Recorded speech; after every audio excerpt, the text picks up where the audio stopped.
सत साहिब सतगुरुदेव की जय। बंदी छोड़ कबीर साहिब जी की जय। बंदी छोड़ गरीबदास जी महाराज जी की जय। स्वामी राम देवानंद जी गुरु महाराज जी की जय हो।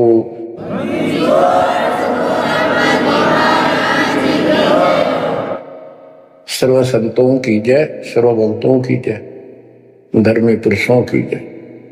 श्री काशी धाम की जय, श्री सुडानी धाम की जय, श्री क्रोथा धाम की जय, श्री बरवाड़ा धाम की जय। सत साहिब परम पिता परमात्मा कबीर जी की असीम मृदा से बच्चों, आज आपको अपने घर का पता चला। ये अरहट वाले कुएं में, ये अरहट का कुआ लोई या गलबंदा है सब कोई, कीड़ी कुंदे पर अवतारा, हर हट डोरी बंधे कई बारा। इस हर हट जैसे कुएं में बहुत बार चक्कर काट चुके हो।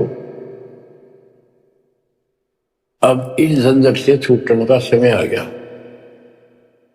आप किसी से पूछ लो, कोई भी मरना नहीं चाहता, पर सबको पता यहां रह भी कोई नहीं का। यह समस्या क्यों है?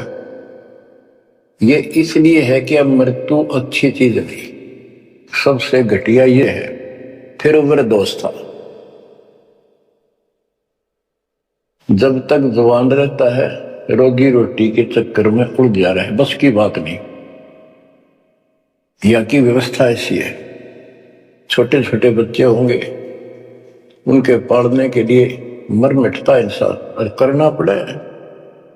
देखे जहां भूखे बैठे, तो ये मजबूरी है अपनी। और फिर सारा जीवन बच्चों को पाल पोस कर पढ़ा कर शादी कर दी, उनके बच्चे हो गए।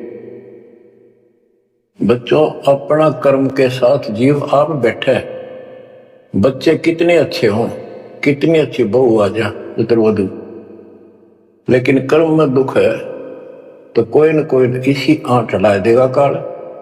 वो चाह कभी आप उसकी मदद नहीं कर पाओगे, उसके कर्म ना करने दे। जैसे आपको बताया, या फिर कोई ऐसी बीमारी हो जाएगी, बच्चे भी, बेटा भी, पुत्र वधू भी दोनों बैठ कर रोने जाएंगे और चिल्लाए जा। सास या ससुर कोई भी है, वो कर्महीन इंसान दुखता होंगे। वो दवाई भी जो आ सके हैं अच्छे हॉस्पिटल में ले जाएंगे, लेकिन उस दुख उस दर्द 29 न कौन मिटा होगा। बच्चों, बहुत बार समझा दिया आपको, कति आंख नहीं खुलने देता। यू काल केवल सतगुरु शरण में आने से इस काल का प्रभाव हट जाता है कुछ समय के लिए, और तब ये बातें अच्छी लगती हैं। ना कोई गाना, ना कोई बेंजू बजे, ना कोई अच्छा सुर निकाल ले जाते, केवल ये परमात्मा की अमर कथा सुनाई जाती है, उस दाता की बोली, उस कबीर परमात्मा की महिमा सुनाई जाती है। और धीरे धीरे जब पाप कम होते चले जाते हैं, यह इतनी अच्छी लगती है। वो गाने सुना करते बकवाती एक अन्य के भी लगते इनके साथ, तो पाप कर्म जितने कटते चले जाएंगे, इतने ही आत्मा का आहार इसे अच्छा लगने लग जाएगा। ये बहुत सी घटनाएं सारे घट रही है, पर एक आधा सुनाने से सभी समझ में आ जाती है।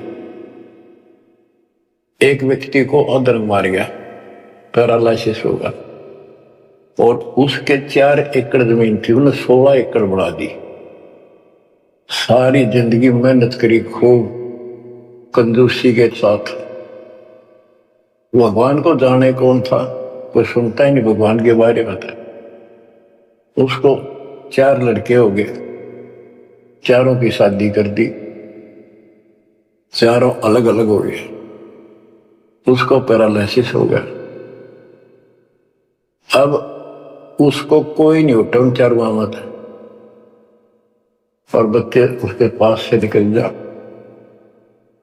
गांव के व्यक्तियों को पता चला, वो आए, उन बच्चों को समझाया, भाई बाप है, इसने कितना कुछ किया तुम्हारे लिए, कुछ तो शर्म करो। तो एक ने शर्म के मारे कुछ 10-5 दिन की सेवा फिर छोड़ दी।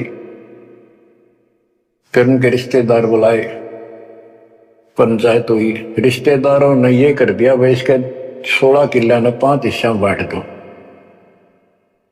तो 3 एकड़ जमीन तो इसका है, इसको दो, 3 किले इसके छोड़ दो और 2 इसकी सेवा करेगा वो लो।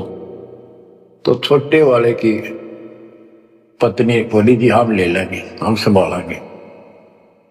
वो लालच में वो बला ले ली, बला हो जाती है ये कर्म ही अनुसार, और 1 महीने पाछे फिर छोड़ दी। फिर गांव के व्यक्ति आए, मेरा भाई क्यों नहीं संभालते तुम? वह बोलिए किले भी ले लो, मारा बस का को सबके बीच में। तो गांव के लोगों ने नौकर किया, 3 एकड़ जमीन में से उसका जो खर्चा वर्ता उसको ध्यान लगे। तो जब वो पंचायत हो रही थी, बताओ था एक आदमी, और हमने देखा कई जगह ऐसी घटना घटी। तो जब वो पंचायत में आ रहे थे, रिश्तेदार आ रहे थे, वो खाट में पड़ा नाड़ नाड़ हल्ला, और पोता आ गया उसका। उस पोता ने इतनी दूर खड़ा था वो 5-7 फुट, नो करा नाड़ का नहीं, अकबर आजा आजा लाट कर भाइनो, नाड़ नाड़ लर्ज किनो दिखा कर मैं इससे प्यार करना चाहता हूँ, और वो दूर बात। तो वहां बैठे उपस्थित व्यक्ति बोले इन बेटा ने तय कर दी इतनी छोटी मालस, इन पोते ही कसर रह रही है, ये करेंगे। तो यहां अध्यात्म ज्ञान आता है, जो काम करने का था कर्म ही ने वो तो करया को नहीं, जिसका दुख भी टला हो, बेटा बेटी पुत्र को दूर सब अच्छा लगा हो। तो बच्चों यू काम करने का है, यह सबके साथ बढ़ जाएगी जाए, भगवान की शरण में नहीं रहता। 3 बातों को देखकर दास को और अधिक दृढ़ता लगी और भगवान के प्रति तड़पन लग गया कि सचमुच तो पहले देखा है सब, बताओ और भी सामान्य बातें देखी ना, बीमार हो तो भी माता पिता बैठे बैठे देखे ना, और वस्तु के लिए पुकारे जा, कोई सुनने तक नहीं था। कबीर साहब कहते बूढ़ा होकर पड़े खाट में, सुने बचन खारे, कड़वी बात सुना करेगा, और कुत्ते ता उनका भी सुख को नहीं, छाती फुकड़ आ रही। पुत्र वो दुखा के गई बूढ़ा बुढ़िया ने के ध्यान रखियो को कुत्ता बिल्ली ना बढ़ जाए अंदर। अब वो ध्यान रखे तुम्हें दिखे कुछ ना दिखे, और दोस्त आंख लागी, कुत्ता बढ़कर उसकी लस्सी दूसरी गिरा गया। वह पानी लेकर आई तो उन्होंने कहा तारा इतना भी सुख कौन, तो कुत्ते ने रोक दो, छाती फूक दी तुमने मेरी। तो परमात्मा कहे फिर ये एक वचन सुनोगे तुम, ये कथा सुनने को मिलेगी अमर कथा तुम्हारे को, जो काम करने का वो कर लो, भक्ति करो, और फिर देख घर में भी सुख, शरीर में भी सुख, और सारे बच्चे भी भक्ति मार्ग पर लग जाएंगे। बच्चे सत्संग में जाएंगे, उनके मन दया पैदा होगी, भगवान का डर होगा, उनको अपने कर्तव्य का ज्ञान होगा कि माता पिता की भी सेवा करनी चाहिए, इन्ना में पाला पोसा, दया बनती है अंदर इस ज्ञान से। तो बच्चों इस भक्ति, इस सत्संग के बिना इंसान ऐसे जड़े डोका मर जाता है, और जब तक ये ज्ञान नहीं होता वो काम हमने सबसे उत्तम और बस इतना ही ठीक है, वो अच्छा लग जाता। तो यहाँ कबीर साहब कहते सतगुरु के उपदेश का सुनिया एक विचार, जय सतगुरु मिलते नहीं फिर जाते यम द्वार, वो दुख और आगे देखो, मृत्यु के बाद यम के दूत घसीट के ले जाएंगे धर्मराय के उस न्यायाधीश के दरबार में, फिर उनका फैसला होगा इसको नरक में डालो, इतने वर्ष, इतने दिन, इतनी घड़ी कैलकुलेटेड होते होंगे। यम के दूत उनको लेकर चलते टोड़ के टोड़ने क्यों, 1 लाख का हिसाब हो डेली, दे लट्ठा, वो नरक से वापस भाजे, उनका लठ मारे भाले ठोकर, जबरदस्ती लात मार के ठोकर मार के नरक में गिरे। कहते नरक द्वार में दूत सफर करते कहता तान, उन तक वो ना छूटता, करता चारों खानी, नरक भोग का फिर 4 खानी में भरमता, बिकते गदे शोर बनता, और कभी ना लगता पार, सो फेरा सब मिट गया मेरे सतगुरु के उपकार। बच्चों समझ लो इन बातों को और देखो मालिक की दया। ये बातें कदे हमने दादे परदादा पर ना सुनी, माता पिता से नहीं सुनी, उसकी दया विदाता की। और आज ये अच्छी लगे और बात एक भी अच्छी नहीं लगती। वो तो बेतुकी बातें हैं, थोड़ी देर बातें करनी पड़ती है इधर उधर की, 2 मिनट बाद में सोचा या तो जा अपना परमात्मा ने याद करे। तो यह लगन अलग से लगेगी, इस सत्संग से लगेगी, और भक्ति सुमन दान करोगे या सेवा, ये सारे मिलकर आपको निर्मल करेंगे। आपको हर तरह से शक्ति आत्मा को मिलेगी। भोजन खाते हैं तो उसमें सभी प्रोटीन सब प्रकार के खाने होते हैं, तभी स्वस्थ शरीर रहता है। इस प्रकार हमने सेवा भी, जिसी को सुमन भी, दान भी, ये करना पड़ेगा, और मर्यादा का निर्वाह परहेज भी रखने पड़ेंगे, तभी आत्मा स्वस्थ होगी, मोक्ष प्राप्ति योग्य होगी। बच्चों धन है आपके माता पिता जिनसे जन्म हुआ। आपकी किस्मत को अगर व्याख्यान करने लगो, आपकी किस्मत का वर्णन करो, कोई शब्द नहीं दास के पास। इतनी अच्छी किस्मत लेकर जन्मे हो तुम। आपका मनुष्य जीवन इस समय, मनुष्य जीवन के बाद फिर आपको शरण मिल गई। गजब अजब बात यह है कि आपको शरण मिल गई। आप देखो नाम लेने तो पहले आप किस स्थिति में थे, क्या करा करते, सारा दिन कोहरे डड़े डोला करते, और मजदूर काल के मजदूर थे, बस पेट के मजदूर, बाचे बाचे अंडा थे। कोई भी अच्छा काम चाह कर भी नहीं कर पावा थे। आत्मा भी अच्छी थी, था आपकी नर्म भी थे, दया थी, भाव था, सारा था, भगवान की चाह भी थी, पर ऊपरली सी थी, काम चलाऊ सा था। और नाम लेने से पहले जब आपने स्टार्ट किया इस मार्ग को, देख मन कितनी बगावत करे था। ये कैसे हो सकता है, ऐसे कैसे हो सकता है, हमने तो ये पूजा की, हमने ये देखा, ये सुना। तो काल ने परमात्मा से पहले कहा था कि तुम्हारा जो अंश जाओगा ज्ञान बताने के लिए, उससे पहले कहते देवी देव धाम तो दुआओ, तीर्थ व्रत और ये झूठे जब तब मन लाओ, इस तरह की सारी शास्त्र साधना से इनको इतना मूर्ख बना दूंगा कि कोई भी उसके ज्ञान को सुनेगा नहीं। जाओ योग जीत संसारा, जीव न माने कहा तुम्हारा, जीव तुम्हारा कहा न माने, हमारी ओर हो बात बखाने, हमारी ओर होकर बात विवाद करेंगे तुम्हारे साथ। बच्चों इन बातों को याद रखो। इस जीवन की सफलता है कि इसमें परमात्मा प्राप्ति हो। आप इसके निकट आ चुके हो। आपने जो भक्ति स्टार्ट करी, आपकी यही दशा थी। कति मन मान कर राजी नहीं था। उस दाता देखो अपने बच्चों को कैसे कैसे कैसे कोई न कोई भेज के अपना बान भाई रह कर कथा सुनाई।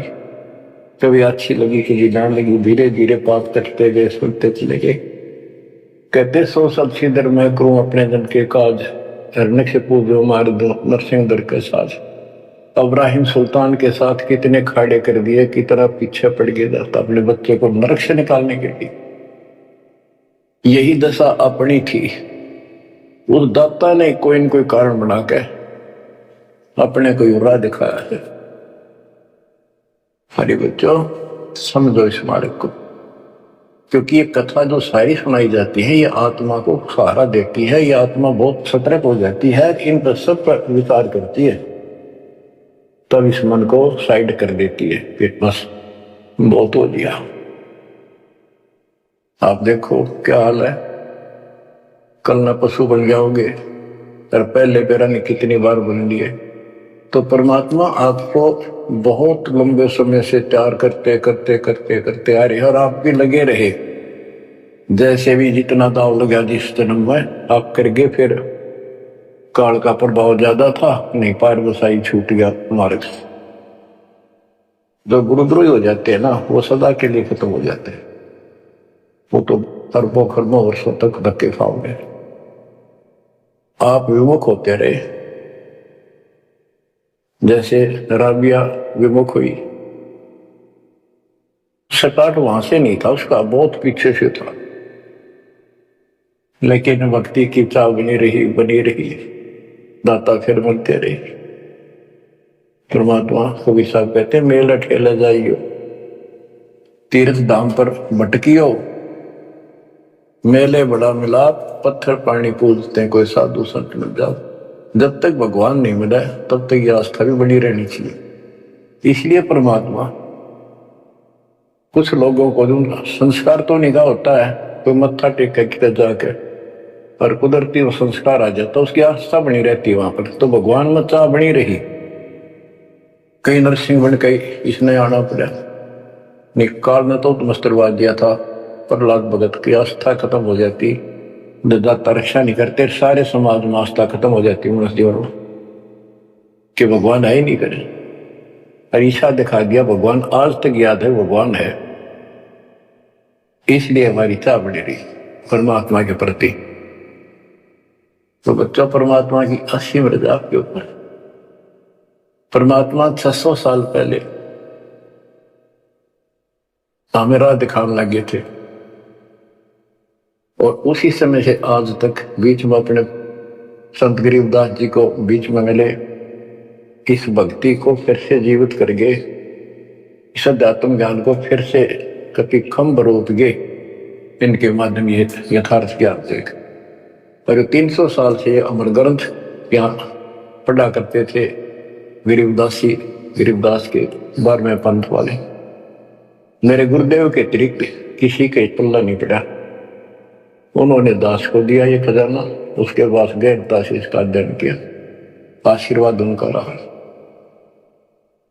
आज ये खजाना खोल दिया, गुरुदेव का आशीर्वाद, कबीर साहब का वचन, 5505 कलयुग बीत चुका, तो ये खेल तो होना ही था। और या गंगा आएगी मोक्ष करने वाली असली गंगा, ये है सत्संग। इसमें जो स्नान करेंगे, सत्संग सुनेंगे, मोक्ष तो इन आत्माओं का होगा।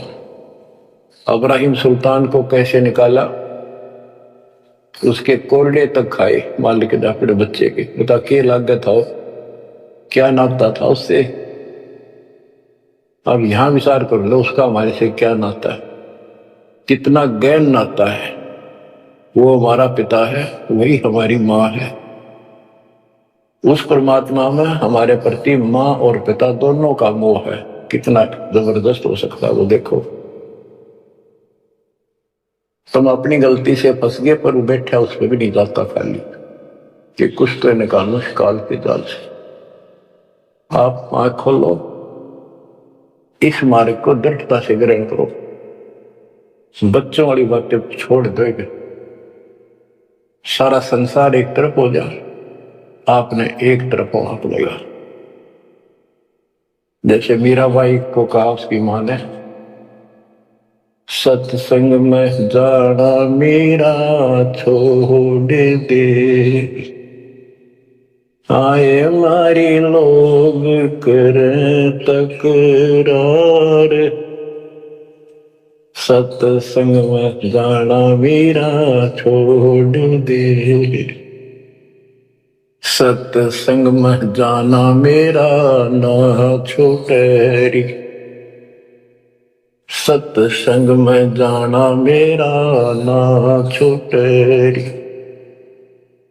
तारी चाहे दल कमरो संसार, सत्संग में जाना मेरा ना छोटे। इस दशा में, इस स्थिति में आपको आना पड़ेगा। ये संसार साथ नहीं जाएगा, ये संसारिक व्यवहार आपका कति काम नहीं आऊगा। ठीक है, बेशर्म होना भी नहीं, जितना हम समाज में सहयोग कर सकते उस तरफ में रहना पड़ेगा। प्यार दें सबको, नमस्कार करें, बड़े छोटे की कदर करें, अच्छा व्यवहार करें, हेल्प करें, लेकिन जहां अपने भक्ति में बाधा हो उसका नमस्कार करें, हाथ जोड़ लें दूर तक। बच्चों, गरीबदास जी ने बताया है, गोरख से ज्ञानी गणे और सुखदेव दती जिहान, सीता सी गो भारिया संत दूर स्थान। पुण्यात्मो, आपको अध्यात्म सिलेबस, ये अध्यात्म का पाठ्यक्रम पढ़ाया जा रहा है, दास टीचर है, और इसको बार बार रटवाऊंगा, बार बार समझाऊंगा, क्योंकि टीचर सारा साल उस सिलेबस को रह कर रिपीट करवाया करे, तब बच्चों के आत्मा में, उसके मन में, बुद्धि में वो सेट होता है। तो बच्चों, आपको ये सिलेबस दास बार बार रिपीट कराएगा और ध्यान से, उत्सुकता से सुनते रहना। परमात्मा के ज्ञान को, सत्संग को सुनो, जब कति एकाग्र चित्त से सुनो। गरीब गोरख से ज्ञानी घने, सुखदेव दती जिहान, सीता सी बहु भारिया संत दूर स्थान। अब आपको अमर ग्रंथ की अमर वाणी का कुछ अंश सुनाऊंगा। जैसे दास की बुद्धि काम करेगी, इसको सरल भी बनाऊंगा। गरीब यज्ञ रची जब पांडव राजा, नो नाथो नहीं ना दुहवाजा, 84 सिद्ध रिद्ध सब मोहे, पूर्ण ब्रह्म ध्यान नहीं जोहे। अब क्या बताना चाहते हैं संत गरीबदास जी, कि जब पांडवों ने अश्वमेघ यज्ञ रची तो उसमें 33 करोड़ देवता, 88,000 ऋषि, ब्रह्मा विष्णु महेश तक उपस्थित थे, 12 करोड़ ब्राह्मण, और ये गिरिपुरी, इनका गिनती नहीं, 56 करोड़ जहां थे, या तो शंख पचायन नहीं बाजा ना तो कहने का भाव ये है कि गोरख से ज्ञानी गणे, सुखदेव दती जिहान, प्रसंग ये है। और सीता सी बहु भारिया संत दूर स्थान। पांडवों ने अश्वमेघ यज्ञ क्यों की थी? श्री कृष्ण जी जो उनके गुरु थे, त्रिलोकीनाथ विष्णु अवतार, उन्होंने बताया था कि तुमने, क्योंकि युधिष्ठिर जी को भयंकर स्वप्न आने लगे, बेचैनी होगी, भूख गई, रात की नींद गई, वैद्यों से इलाज करा लिया, कोई आराम नहीं हुआ। श्री कृष्ण जी के गुरु थे, उनसे समाधान जाना और कारण पूछा कि हुआ क्यों। तब श्री कृष्ण जी कहते, तुमने तो बंदूकघात किए हैं, युद्ध में, महाभारत में आदमी मारे और अपने प्रियजन मारे, रिश्तेदार मारे, ये पाप वो हानि कर रहा है, वो सेध रहा है। समाधान ये है कि अश्वमेघ यज्ञ करो और पूरी पृथ्वी पर न्योता दो, तो कोई आओ, धर्म यज्ञ करो एक, और धर्म यज्ञ सफल होगी तो तुम्हारा ये दुख दूर होगा, अन्यथा नहीं होगा। और यज्ञ संपूर्ण होने, सफल होने का चिन्ह बना दिया, बता दिया निशानी, कि एक शंख 5 मुंह का, पंचानंद शंख, उसको पंचजन्य भी बोल देते हैं, पंचायन, आनंद माने मुख होते हैं, पंचानंद, 5 मुख का शंख एक अलग स्थान पर रखा जाएगा। वो कोई बजाएगा नहीं, आप पर बाजेगा, वो बाजेगा तब जब कोई पूर्ण संत, अच्छी करने वाला उसमें भोजन खा लेगा। तो 33 करोड़ देवता बुला लिए, 88,000 ऋषि आगे, 12 करोड़ ब्राह्मण आगे, तो किसी से भी शंख नहीं बजा। न्योता देने के लिए चारों पांडवों की चारों दिशा में ड्यूटी लाई थी युधिष्ठिर ने छोड़ दिया कि भी न्योता देकर निमंत्रण दो। भीम का निमंत्रण देने की जो दिशा थी, ड्यूटी थी जिस साइड में, उसमें सुदर्शन नाम के एक सुपच, जिसे आजकल शेड्यूल कास्ट कहते हैं, उसमें सुपच कहते थे, और वाल्मीकि जाति में थे वो। भीम वहां गया। भीम ने उनको निमंत्रण दिया कि भगत जी हमारे वहां आइयो, और मैं युधिष्ठिर राजा का भाई भीम हूं, और ऐसे ऐसे हमने एक अश्वमेध यज्ञ रची है, आप आमंत्रित हैं। तब सुदर्शन जी ने कहा, सुपथ ने, कि भीम तुमने तो इतना पाप कर रखा, कसाई भी फीका पड़ गया, तुमने ऐसा जुल्म कर दिया। वो बहन आज तक रो रही है, जो विधवा होगी सैनिकों की, उनके बच्चे टक्कर मार रहे हैं, मां से पूछ रहे हैं पिताजी कब आएंगे छुट्टी। उनकी मां एकांत में ज्यादा रो रही है, तुम बैठ के ठाठ कर रहे हो और तुम मौज कर रहे हो, तुम तो नरक में डाले जाओगे। मुझे बुलाना है, जो अश्वमेध तुम करने जा रहे हो, ऐसी अश्वमेध 100 का फल मुझे संकल्प करो, 100, तब मैं तुम्हारे जाके रोटी खाऊं, मैं कौन पड़े से नरक में। अब अहंकार था भीम को कि हमारी यज्ञ तो सफल होनी है, क्योंकि श्री कृष्ण जी रहे साथ।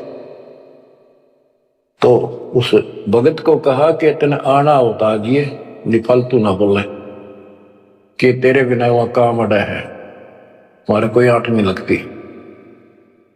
तो सुदर्शन जी चुप हो गए, सकट और सवान को उल्ट जवाब ना दे।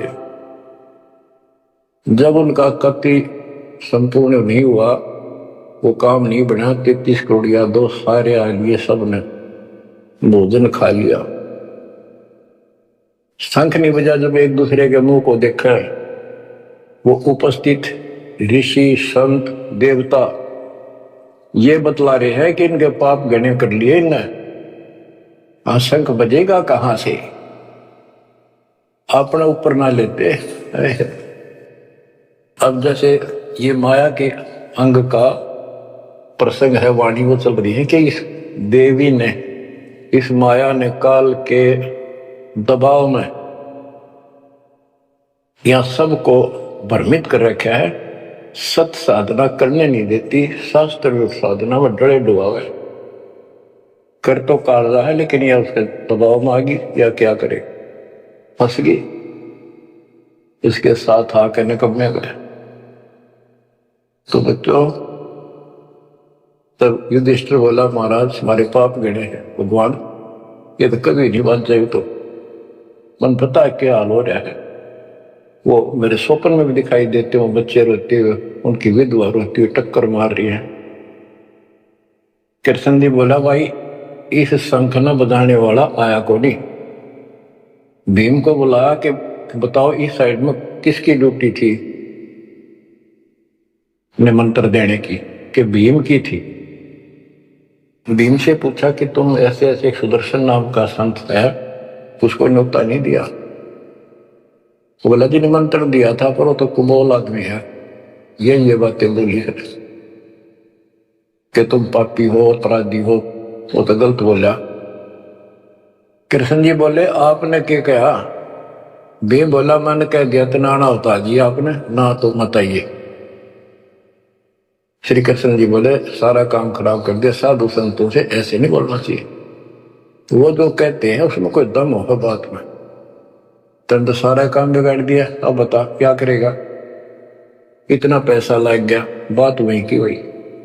ओडे घुमो हो गया भीम का, कह तो मां तेरा था तक के दिफा था। श्री कृष्ण जी बोले, बैठ साले, रथ तैयार करो। उस दौरान जब यह घटना घटी, उसमें परमात्मा करुणा में नाम से प्रकट थे कबीर साहब, और सुदर्शन उस करुणा में परमात्मा के बच्चे थे, शिष्य थे। सुदर्शन जी ने अपने गुरुदेव को जाके बताया कि महाराज ऐसे ऐसे वो भीम आया था, और मैंने उसको बोल दिया भाई ऐसे ऐसे कर। परमात्मा बोले, बा वो यज्ञ तो उनकी पूरी होको ना, उन तो वो सारे माया के पुजारी बैठे हैं, वह फिर आओगे तू खिसक जाए यहाँ पे। सुदर्शन जी तो निकाल दिए, परमात्मा सुदर्शन रूप बनाकर बैठ गए। पांचों पांडव छठे कृष्ण जी गए, 1 योजन 12 किलोमीटर दूर रथ से उतर लिए और पैदल चल पड़े। जाके श्री कृष्ण जी ने दंडवत प्रणाम किया तो पांडव तापा मरे पड़े थे, पांचवा ने उन्होंने किया। तब सुदर्शन जी बोले, एक सुदर्शन जी कहूंगा मैं, क्योंकि ये फिल्म है, फिल्म में जो रोल जो करता है वही बोला जाता है। सुदर्शन जी ने कहा, आओ त्रिलोकीनाथ, कैसे आना होगा। श्री कृष्ण जी बोले, हे सृजनहार, हे सारी सृष्टि के रचनहार, आप जानी जान हो, ये पांडव है और ऐसे ऐसे अश्वमेघ यज्ञ की है, वो आपके बिना संपूर्ण नहीं हो सकती। आप दया करो और भीम की गलती को माफ करो।